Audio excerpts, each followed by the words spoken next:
11월 26일 전략회의를 시작하겠습니다. 박근혜 대통령 불법 인신감금 옥중투쟁 1337일째 되는 날입니다. 나라가 미쳐가고 있습니다. 공수처는 태어나서는 안 되는 악마의 법입니다. 2016년 6월 7월부터 정치권에서는 공수처 논의가 활발하게 이루어집니다. 지금 국민의힘에 있는 정병국 또 주호영을 비롯한 소위 친이계라는 새누리당을 깨고 나갔던 사람들이 공수처를 찬성합니다. 그들이 지금 무슨 짓을 했는지 스스로 봐야 됩니다. 그들이 박근혜 대통령에 대한 반대 아닌 반대, 반대만을 위한 반대를 위해서 공수처를 찬성했던 그 역사의 진실들이 지금 어떤 결과를 놓고 있는지를 봐야 됩니다.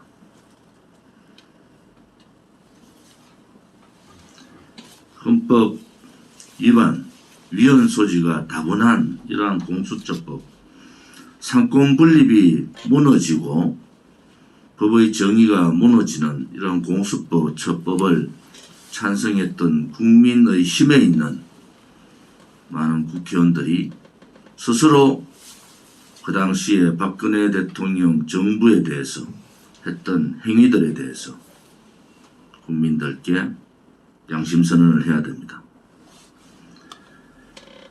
정말로 문재인 파쇼 정권이 가도 너무 많이 갑니다.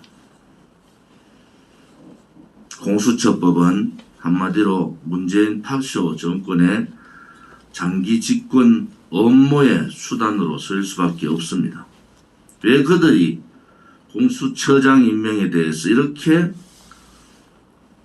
밀어붙이는가?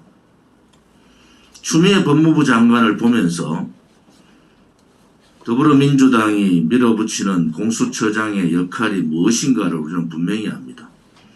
문재인 정권의 권력형 게이트, 울산시장 선거 개입, 김경수 드루킹 조작, 지금 거론되고 있는 국가정책의 변경 등등 이로 말할 수 없는 사건들이 앞으로 정권 이후에 다뤄져야 될 사항들이 대단히 많습니다. 새로 들은 공수처장의 임기를 3년이 아닌 6년으로 바꾸겠다는 그러한 생각들도 장기 집권 업무에 지장되는 권력형 게이트를 덮겠다는 겁니다. 문재인한테 충성하고 좌파들한테 충성하면 어떠한 비리도 덮겠다. 그것이 문바들의 안전장치를 설치해 놓겠다. 다시는 노무현과 같은 그러한 상황을 만들지 않겠다. 라는 것이 그들의 속셈이고, 역으로 말하면은 우파들에 대해서 처절하게 탄압과 우파의 파괴 작업을 할 가능성이 대단히 높습니다. 권력의 비리를 옹호하고 정권 게이트를 은폐하는 공수처법 자체가 잘못 태어난 법입니다. 정치인은 자기가 뱉은 말에 대한 책임을 져야 됩니다. 불과 4년 전에 박근혜 대통령을 거짓 불법 탄핵으로 몰아내기 위해서 자기들과 의견이 다른 자당의 대통령을 몰아내기 위해서 공수처에 찬성했던 주호영 정병국과 같은 정치인들은 이제 반성과 아울러 정계를 떠나는 것이 맞습니다. 새누리당을 차고 나가서 자유민주주의 우파 국민들한테 자유우파 국민들을 아프게 하고 대한민국을 배신했는 그 결과가 지금의 공수처법입니다. 윤석열의 업무 배제 문제가 지금 초미의 관심을 얻습니다.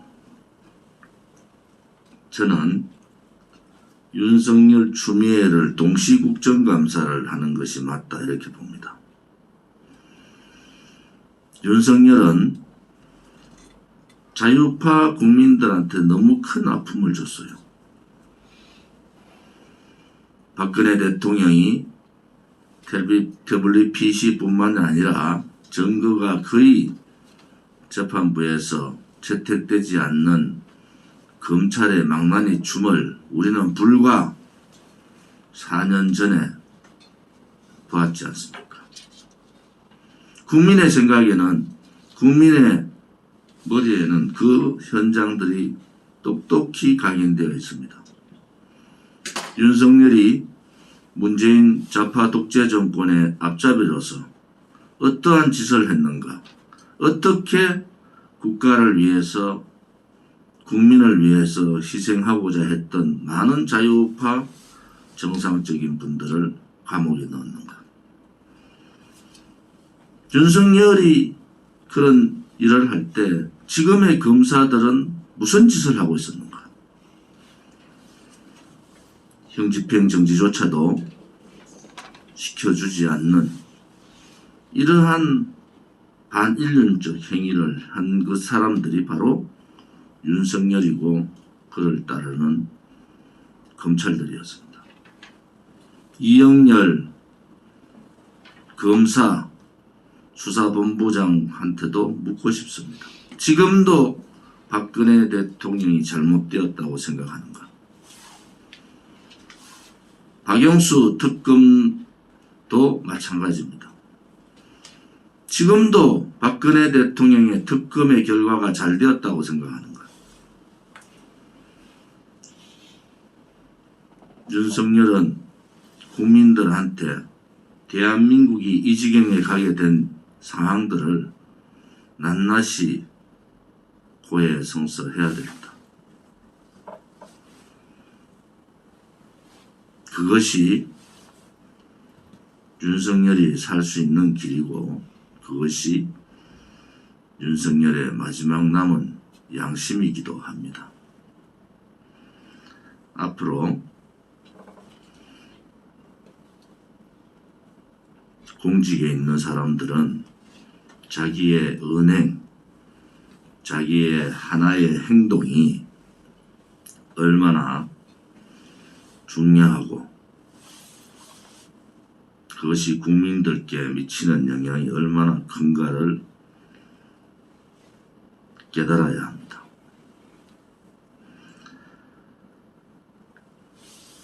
지금 공수처 합의를 위해서 이런저런 쇼를 했습니다.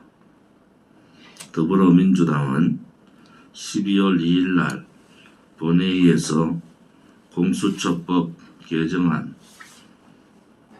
비토 없이 공수처장을 놓을 수 있는, 다시 말해서 자기의 말을 잘 들을 수 있는, 자기의 생각 사상과 같은 공수처장을 놓을 수 있는 그러한 법을 통과시키고 합니다.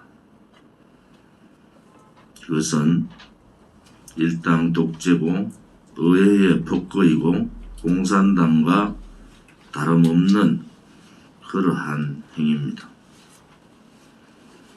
공수처 자체가 문재인 좌파 독재 정권의 장기 집권 업무이며 국민의 자유에 대한 말살법이고 국민감찰법입니다. 우리 공화당은 공수처 반대 투쟁을 전국적으로 실시할 생각입니다. 부동산 종부세 문제. 지금 부동산 종부세, 재산세가 이제 직장인들의 월급의 반을 종부세와 재산세로 내야 되는 그러한 상황이 왔습니다.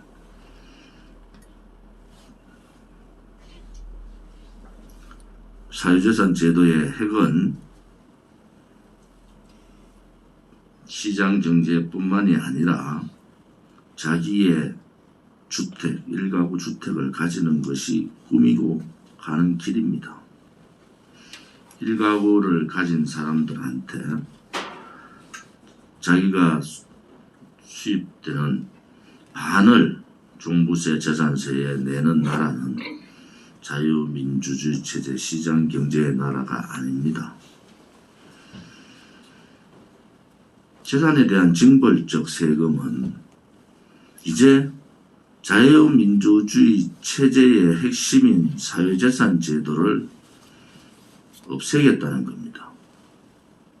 다시 말해서 사회주의 길로 갔다는 겁니다. 재산에 대한 징벌적 세금인 종부세와 재산세의 과도한 세수 징벌은 사유재산 침탈이고 중산층 말살이고 비리에 대한 약탈입니다. 지금 종부세 부과 대상자가 작년에 60만에서 74만 이상으로 15만 명이 늘었습니다. 거둬들이는 세금만 4조 2,600억 가까이 됩니다. 작년에 비해서 1조가 더 는 겁니다. 5년 후에는 4배가 늘어납니다. 이런 나라는 없습니다. 이런 나라는 전 세계에 자유민주주의 체제를 표방하는 시장경제를 표방하는 나라 중에 이런 나라는 없습니다. 이제 그들의 경제정책이, 그들의 악법이, 그들의 공수처가 무엇을 향해서 가고 있는가를 국민들이 아셔야 됩니다. 자유민주주의 체제, 시장경제를 무너뜨리는 겁니다. 아직도 기존의 정치인들을 믿으십니까? 아직도 국회의원들을 믿고 아직도 문재인을 믿습니까?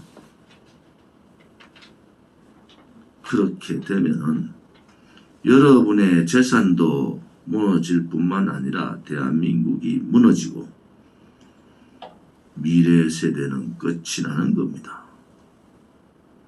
우리 공화당은 창당 이전부터 이러한 현실들을 미리 인지하고 대국민 홍보활동과 문재인 좌파 독재 정권, 파쇼 정권 퇴진 운동을 한 겁니다. 국민 여러분, 이제 국민 여러분들밖에 없습니다. 이제 여러분들이 일어나지 않으면 대한민국은 끝장이 나는 겁니다. 아직도 정치권에서 잘 해줄 것이라, 아직도 설마 문재인이 사회주의 길로 갈까? 설마 더불어민주당이 이 백주 대낮에 그러한 악법을 통과시킬까? 그 설마가 대한민국을 이렇게 만들었습니다. 박근혜 대통령에 대한 불법 거짓 탄핵을 시발로 해서 나라가 여기까지 온 겁니다.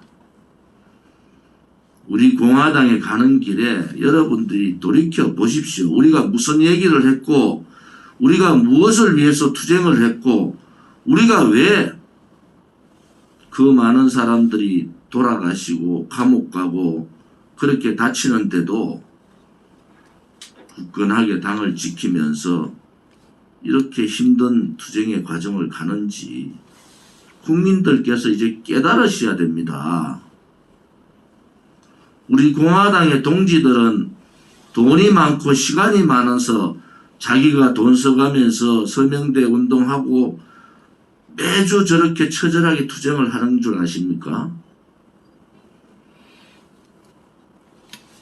우리 공화당